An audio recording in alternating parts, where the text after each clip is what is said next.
I'm going to try to do this lecture in 43 minutes. I don't know if I can. So if we don't get through the packet, you guys can do it on your own and then ask one of us for questions like later on if you don't know what the answer of those EKGs are.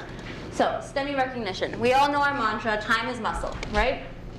The faster we get the EKG sent to a hospital, the faster we can activate the cath lab, and the better the patient outcome is. So on a typical day, you get a 50-year-old patient that's complaining of chest pain. He's diaphoretic, he's pale, he doesn't look great, and you get this EKG, and this is what you get. So most of you can easily see that this is, what, an inferior STEMI, right? It's obvious. The machine agrees with you. It says acute MI suspected. You're happy about that. You do your happy dance. Everything's great. You call the cath lab. ER says everything looks good. We'll activate things. He goes straight to the cath lab, and you're done. That's the best case scenario.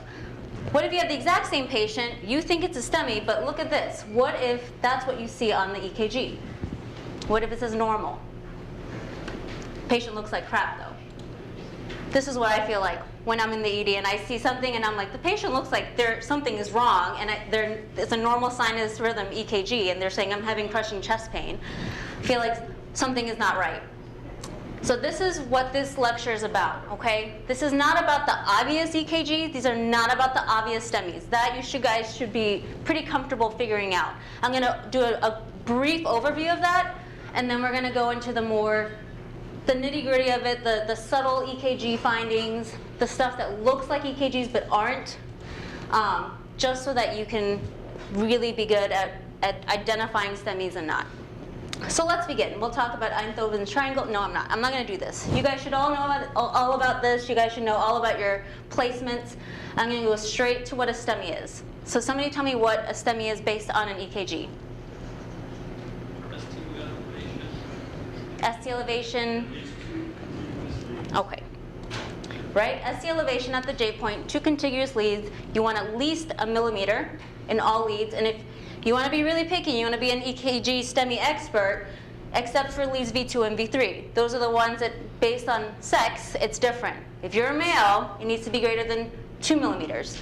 If you're a female, 1.5, okay?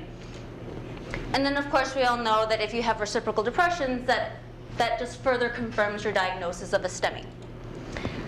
So we're going to break this definition down. We're going to start at the J point, okay? We all know it's that junction between where the QRS ends and where the ST segment starts, right? That right here is our J point. So tell me where the J point is here. What letter? Good. How about here? Good. Here? Good. E? Yes, I heard it. B? So we all got that, right? J point. You can easily figure that out. Now, 1 millimeters. What is that on the EKG? Big box, small box? 1 small box, right? That's what we're looking for. We want at least 1 small box greater than the baseline. So when you're trying to find your baseline, some people look at the PR depression, or PR segment, I'm sorry, which I would not recommend you doing. I would look at the TP segment, okay? Just because, as we all know, in certain etiologies, you can actually have PR that's depressed or a little bit raised, and so you can't really, use this all the time with confidence that this would be your baseline, because like in this one, the baseline is really low. So I would always go to your TP segment to use as your baseline, and then look whether or not you actually have elevation of your ST segment. So how many millimeters? I don't know if you can actually see this. So there's my TP segment. That's my baseline. So it's about 1. Okay. How about here?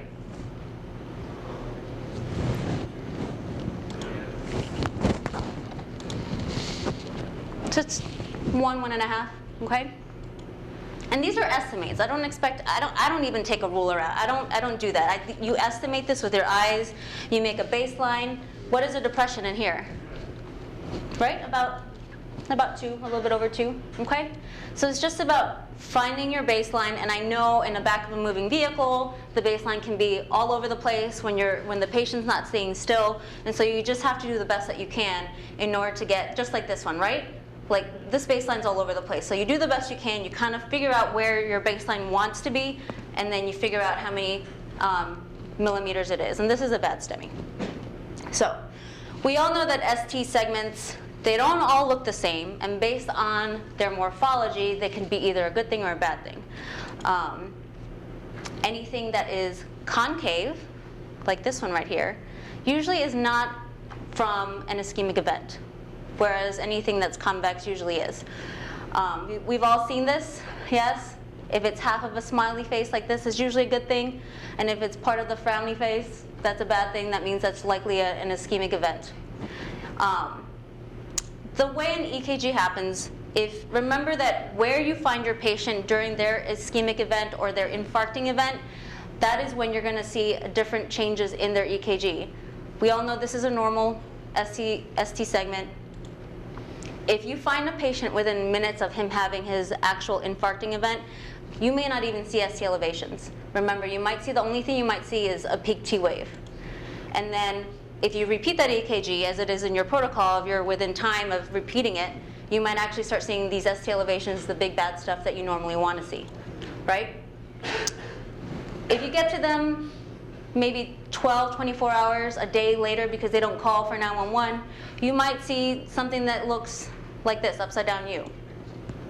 And then you might actually see the T wave inverting, you'll see a deeper Q wave, and then if they're still having ongoing chest pain but they're beyond their event, you'll only see a Q wave in the very beginning, a deep Q wave, and that's it. So just remember that just because they're having chest pain and you don't see, all you might see is this, that doesn't mean that they're not having an ST elevation MI.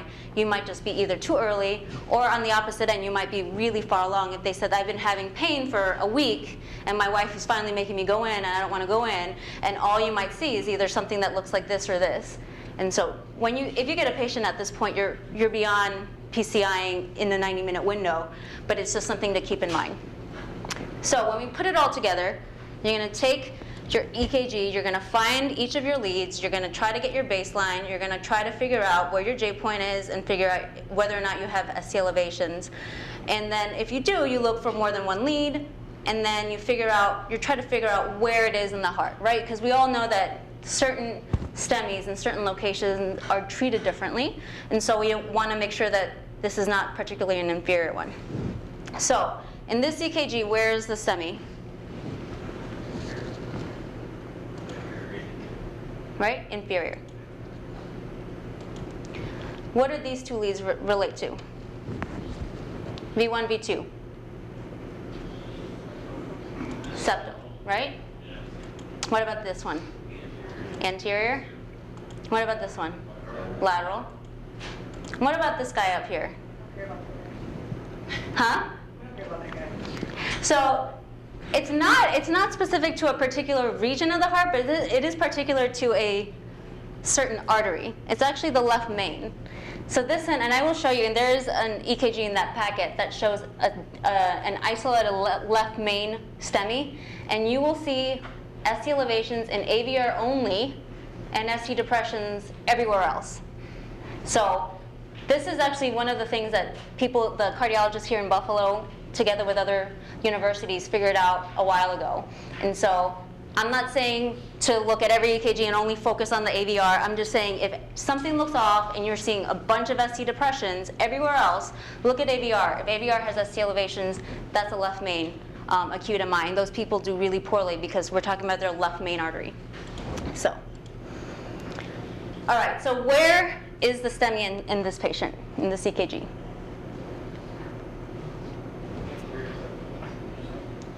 Anterior and septal, right? So there's a lot of ST elevation in the septal region that usually is corresponding to the distal portion of the LAD, okay?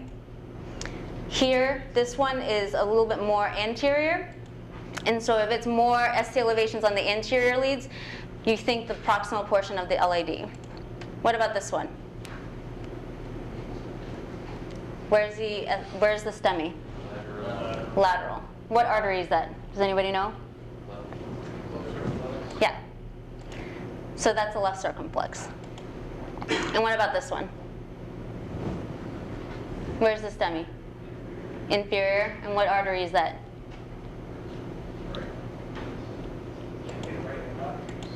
Usually it's the right coronary. On the majority of patients, it's right coronary. Okay? If it's left, if it's left, it's affecting left, that's the one that bottoms out your pressure? Mm-hmm. Yep. So I'm going to talk briefly about a few other things that we treat like a STEMI. Do you guys know what those are? Like if we say somebody has a particular kind of conduction delay, we're going to assume it's a STEMI. We're going to treat it like a STEMI. Left bundle branch block, and then a posterior MI that's isolated, and because these look actually different. So an isolated posterior MI, usually what we see this in is attached to an inferior or a lateral. You'll see an inferior MI, and then you'll see posterior depressions.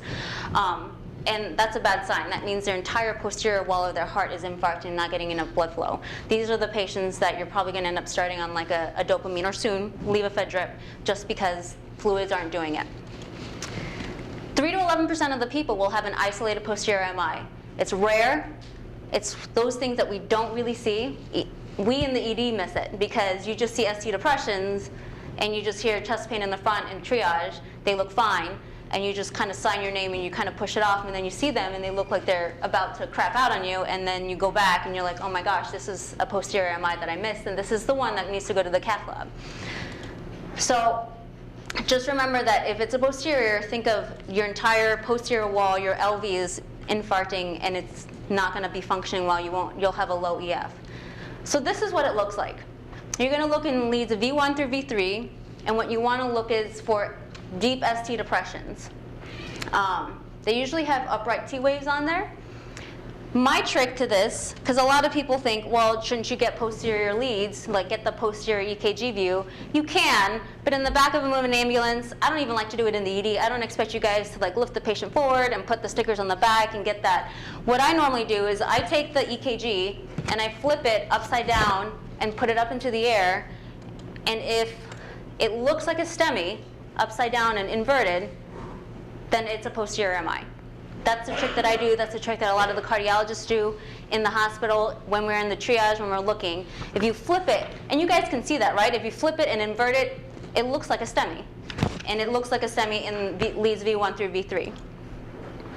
So this is a person that has an isolated posterior MI.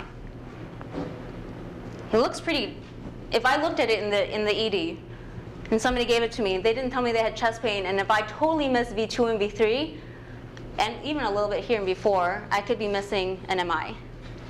So just remember this, okay? Bad chest pain, they look like crap. This is not the one that goes to your community hospital. This is the one that goes to a PCI-capable center, okay? Don't bring them here, because we can't treat them here. Usually you see it like this. This is what it looks like.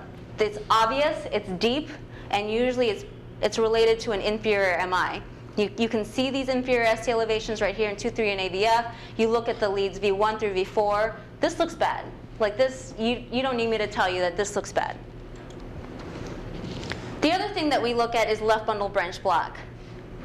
Are you familiar with this term? Have you guys, do you know how to read this on an EKG? Yes, no, maybe? No? You guys are all sleeping? You're in food coma land after pizza, huh? So left bundle, the first thing you want to look at is the QRS. If the QRS is wide, it's greater than 120, the machine counts it out for you. If it's greater than 120, you know you have some kind of conduction delay. So that's your first sign. And you can see this with a naked eye. The QRS is going to be wide. It doesn't look like a normal QRS. So if it's greater than 120, you know you have some kind of a bundle branch block, whether it's left or right. What makes it a left bundle branch block is this dominant S wave in V1, and then this really broad, tall R wave in your lateral leads, 1, AVL, and V5 and V6, okay? This is one of those things that you need to Google left bundle branch block EKG and just look at image, EKG after EKG after EKG, and then you'll pick it up. And the second you see one in real life, you'll know that that is a left bundle branch block because it's super easy. A lot of the times the machine will pick it up and it'll even say left bundle branch block on it. But in your case, if it's a new or presumed new, for you guys, you don't have previous EKGs on the patient. You need to take them to a PCI-capable center because the cardiologist will do a cath on them to see, because that could be a bad sign that they're actually having an MI. So we treat them as if they are an MI unless we know that they have a previous left bundle branch block. You guys won't have that capability. You guys can always call the hospital and say, do you have records of this person? Have you seen their previous EKG? If we can pull one up and say that there's a left bundle, then you guys are okay. So a lot of people use this William as a way to remember it.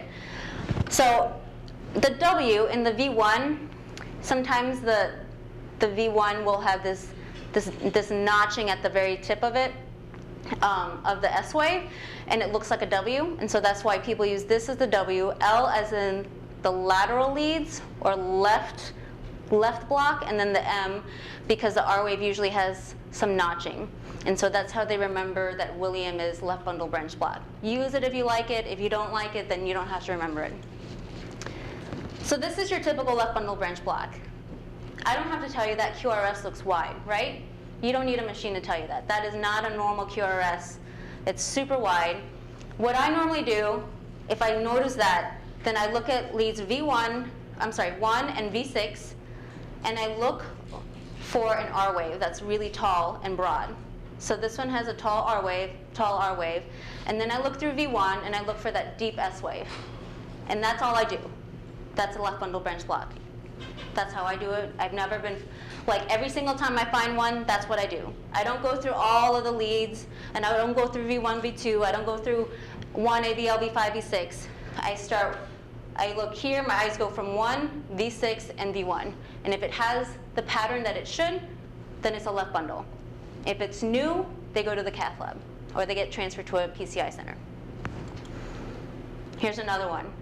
I go to 1, V6, they have that tall, broad R wave. It's a widened QRS. I go to V1, there's a deep S wave. It's a left bundle. You're done.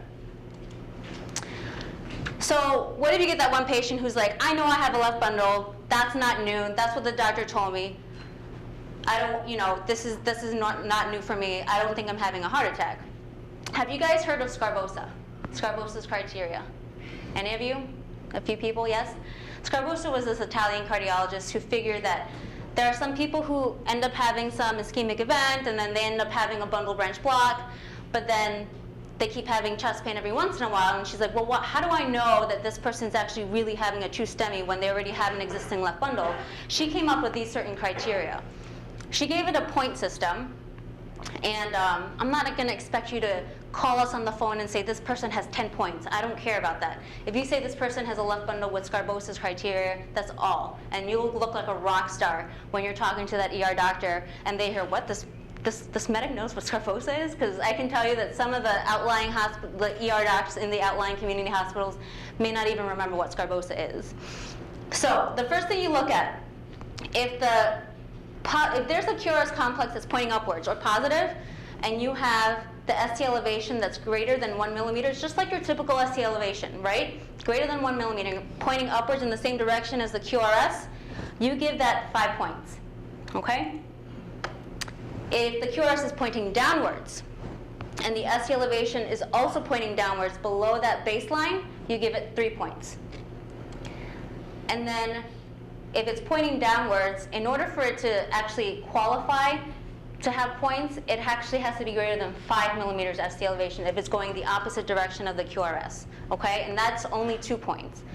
So the whole point system is that if you have 3 points, that's 90% chance that that person is actually having a STEMI, okay? So if you think about it, this in itself is 5 points. So that's probably like 100% chance that this person is having a STEMI, just if you see that in one of the leads. And you're technically supposed to count this in every lead. So if you see one in one lead and one in another lead, so you count 5, 10, 15 points, this person is having a STEMI.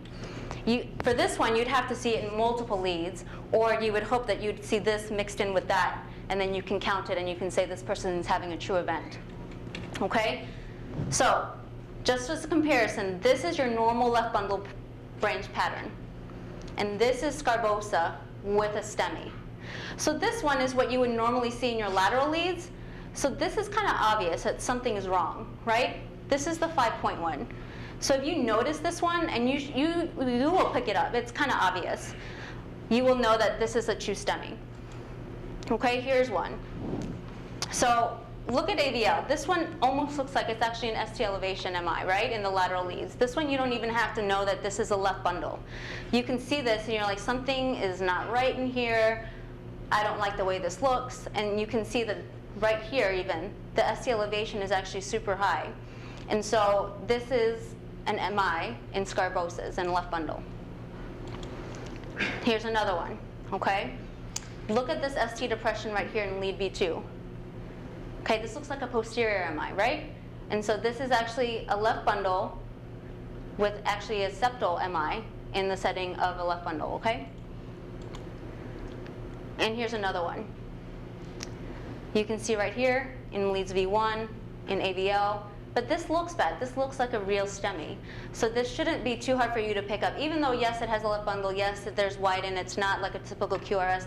Look at leads V5 too. Look at this one. This doesn't look good. So even if you don't remember that it's called scarbosa, even if you don't remember the point system, transmit the EKG and say something is not right about this one. I'm not sure if this qualifies as it is. And then put it on the onus of us. Let us figure it out in the ED. Call us and say, I'm not sure if this qualifies for scarbosa, but I'm not comfortable with this EKG.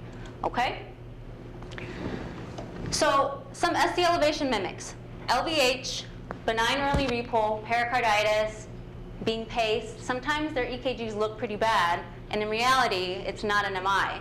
So we'll talk about these four, hopefully in the next 20 minutes, and then we'll get you guys out of here soon.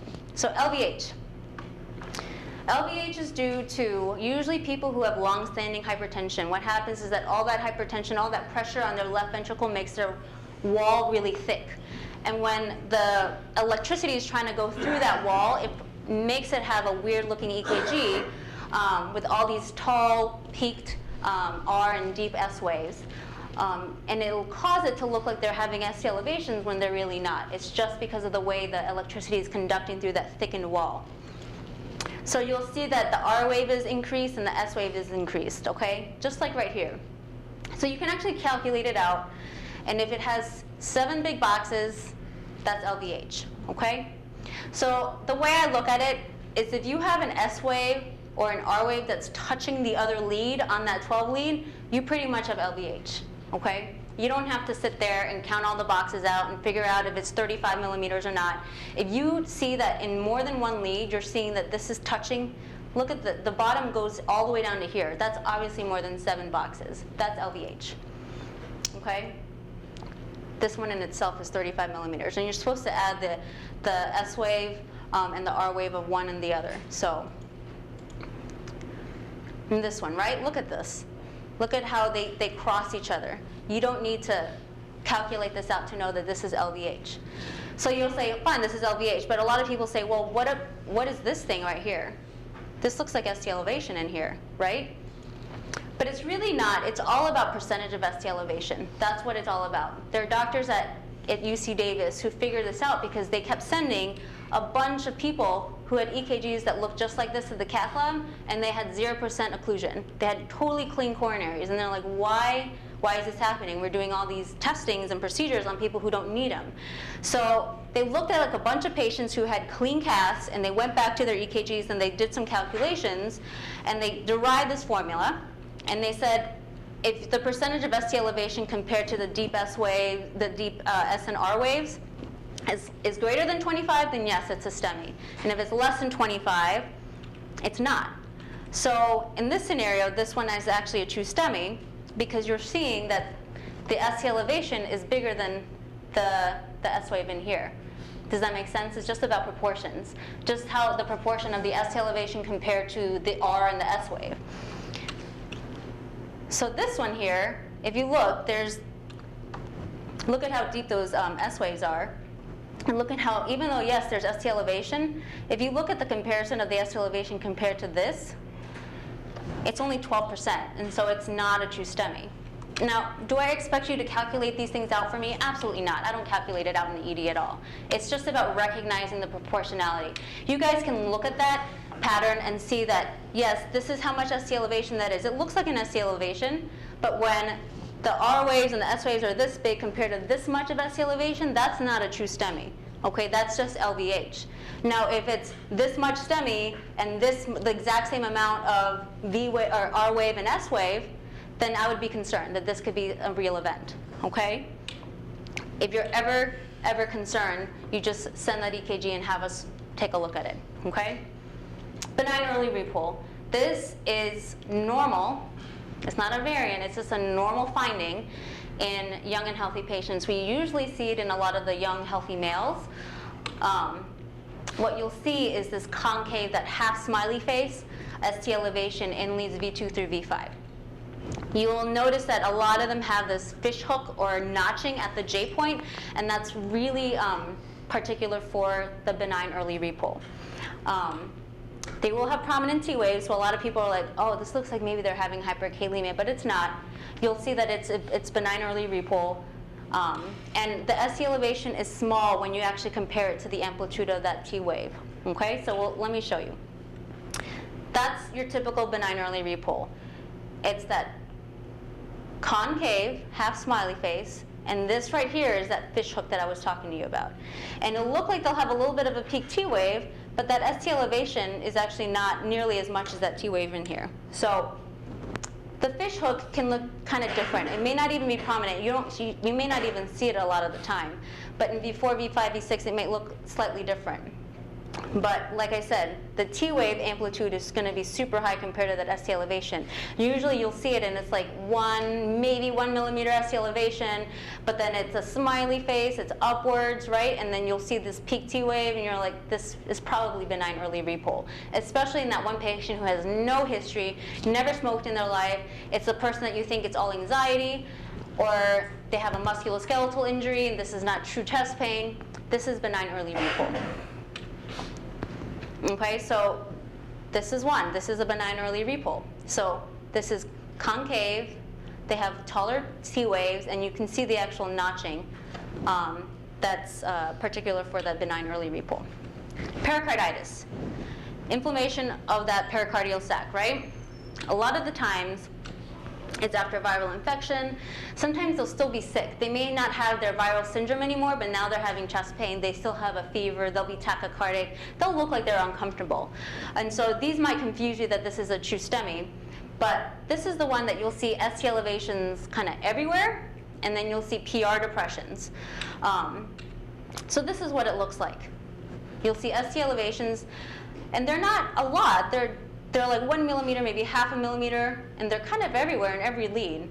So if you're seeing it everywhere, you don't see any reciprocal ST depressions, but then if you take a closer look at the PR, you'll see that it's actually depressed, which is why I'm saying you can't rely on the PR as your baseline. Look at your TP segment, and you can see that this is actually lower. So another example, pericarditis. You'll see ST elevations. It doesn't have to be in every single lead, but you'll see it in the majority of the leads, and then when you focus in, you can see that the PR is actually depressed compared to the baseline, okay? These patients usually have a fever, and they usually look like they have a viral syndrome more than like a crushing chest pain MI, okay? They'll look like they just have the flu. Can a benign early repull patient have pericarditis? What do you think? I said benign early repull is a normal change, right? So somebody with benign early repull can eventually one day have pericarditis if they have a viral syndrome. So just because you see that notching and you see that upward slope, it doesn't mean that they can't have pericarditis, okay? Just consider that, okay? Just because if they're febrile, they look sick, and you see those elevations everywhere, and you see those PR depressions, which is probably the most specific thing for pericarditis, think of that. The last thing is pace rhythm. So if you're ventricularly paced, you're going to see that pacer spike before the QRS complex. Where are you going to see the spike if it's an atrial paced person? Where do you see the spike on the EKG? If ventricle is before the QRS, where do you see the spike? Where? Before the P, correct. All right?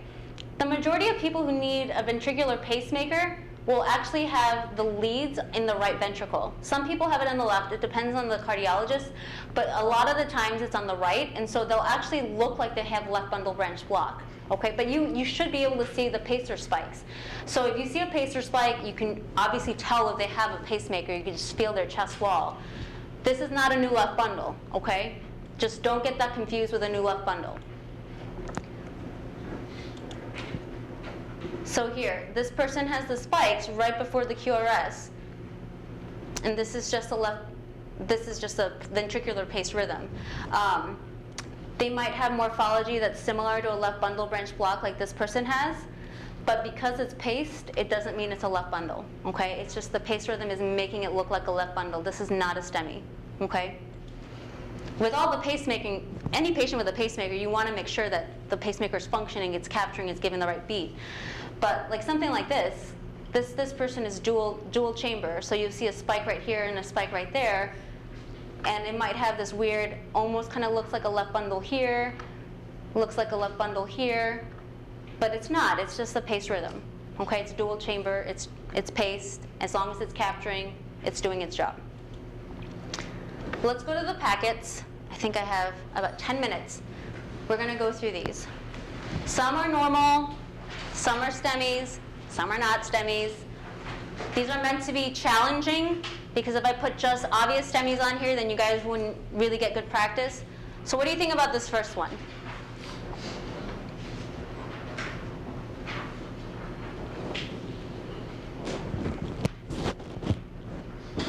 Eric can't tell me the answer because he already knows the answer to this one.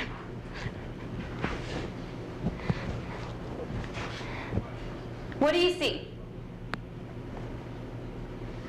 Do you think it's normal? Who thinks it's normal? Who thinks it's normal sinus rhythm? A couple. And that's fair. When I first saw this, I was like, it doesn't look too bad. Who sees depressions? Right? You see the little depression in 1 right here. There's a depression in AVL. So where would you expect to see ST elevations? In the inferior leads, right? If you actually look closely at 3 and AVF, 3 actually has 1 millimeter, and AVF is getting there. So this is a person that has the beginning of an inferior MI. Subtle. This is that person, when you repeat that EKG, it's going to be a full-blown STEMI. Okay? Let's go to the next one.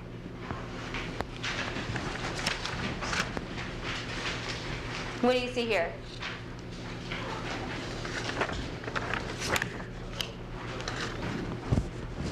I heard something. What? Anterior septal, yes. You see the ST elevations in V2 through V4, right? There's a little bit of depression in 3, AVF, a little bit in 2.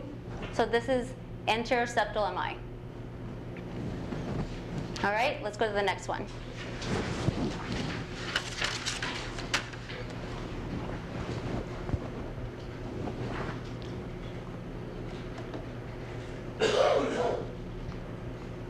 What is this one? Inferior, yes. So you see 2, 3, and AVF have ST elevations. There are depressions in 1 and AVL. This is like a classic STEMI pattern, right? Next one. And I love some of these with the reads from the machine. It might help you, it might not. So, yes. Whoever said that, I didn't see. Who said that? Good. Early repull. So you see the nice concave, and you actually see the fish hooks in like V4, V5, V6. So this is benign early repull. So I'm not telling you that you can't trust your computer. The computer is actually pretty good at picking up MIs, and it's probably a little bit too sensitive, but just take another look at it, okay? Send it, and you can send it to the, I would recommend that you send everything that says star, star, star, acute MI, but just call them and say, listen, it says it, but I think it's a benign early repull, and the doctor will likely agree. Okay, next one.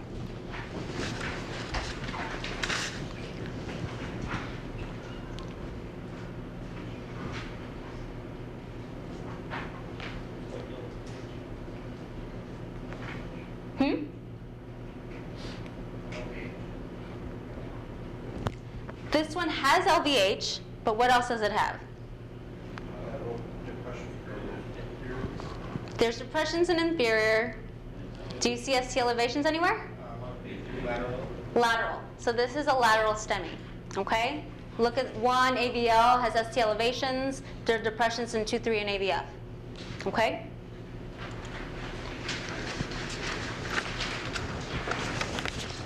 What is this EKG?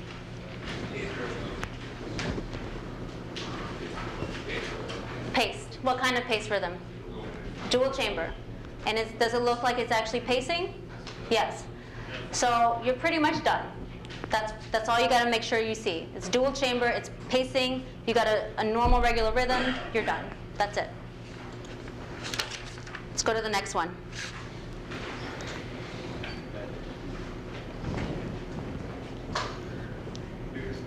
Inferior with what else? With posterior, yes, okay? So this is inferior, look at 2, 3 and AVF, look at those ST elevations, but then take a look at V2 through V4, and you're seeing those deep depressions. This is that person that is gonna need a bunch of fluids, and you might actually need your Levophed out in the future, dopamine now, because they will not respond to fluids as well as you would think because of that posterior extension, okay? Next one.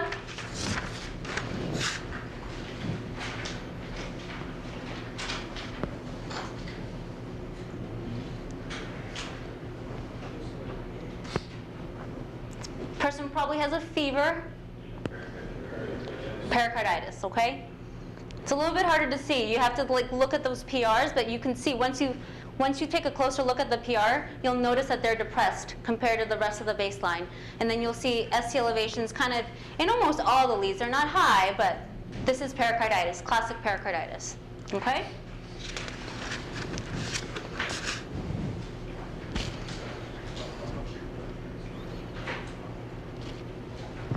What was it? Left bundle with what else?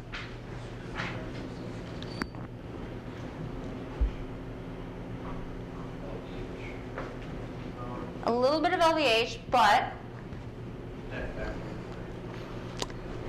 look at lead 2, look at lead AVF, look at lead V6.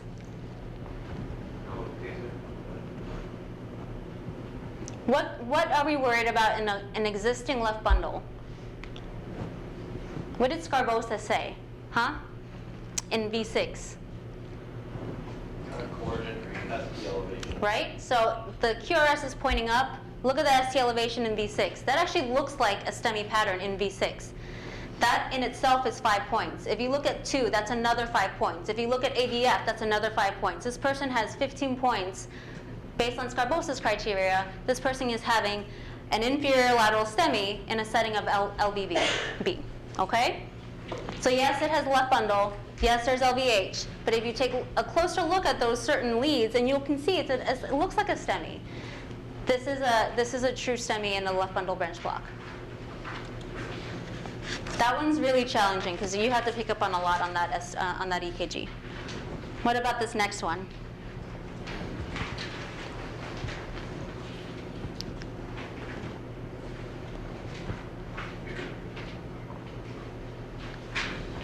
I think I heard it. What? Yeah. This is a subtle inferior. This is the EKG you get really quickly, and you see a little bit of depression in 1 in AVL, which is probably the most noticeable thing is that the ST depression in 1 in AVL. If you look at leads 2, 3 in AVF, you may or may not see that elevation, but it's there. And this is that patient that 5 minutes later you get another one, and you'll see a full-blown STEMI pattern in the inferior leads. So this is a subtle inferior. What about this next one?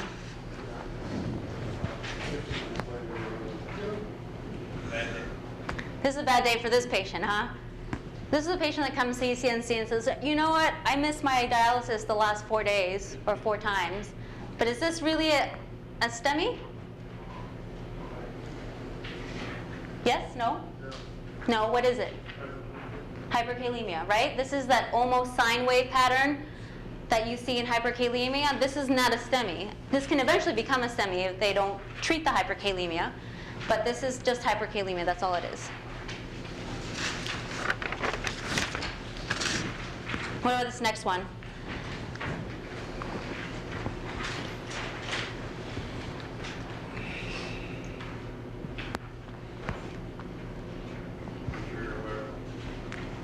anterolateral STEMI, okay? You see V3, V4, V5, V6, 1, and AVL all have ST elevations. Anterolateral STEMI.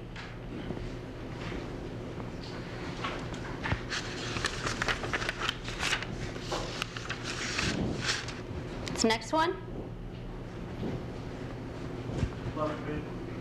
Left main. This is the one that all you see is ST depressions, but they're everywhere.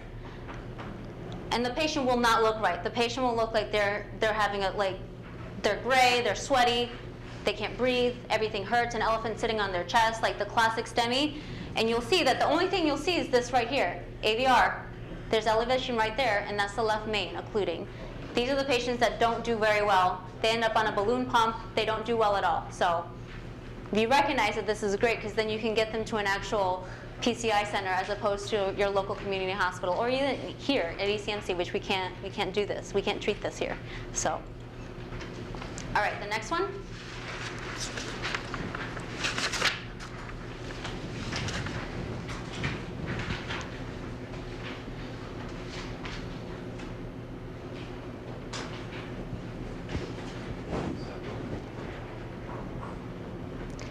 Looks like septal. It's LVH, right? Look at how they're like crossing each other. They're crossing into all the other leads, these S waves, right? And yes, there's ST elevation, but when you compare it to how deep this is, it's so small that the proportions don't match out for an actual STEMI, okay? So this is just LVH. There's no STEMI in here. So you would have dropped the depression severely? You can look at that, yes, but you don't. That doesn't factor in when you're looking at the ST elevations right there. So, and that would be just. I would say that it's only really in V2 that has a subtle ST depression. V3 really doesn't have it too bad, and neither does AVF. So, but this is just LVH. What about this one?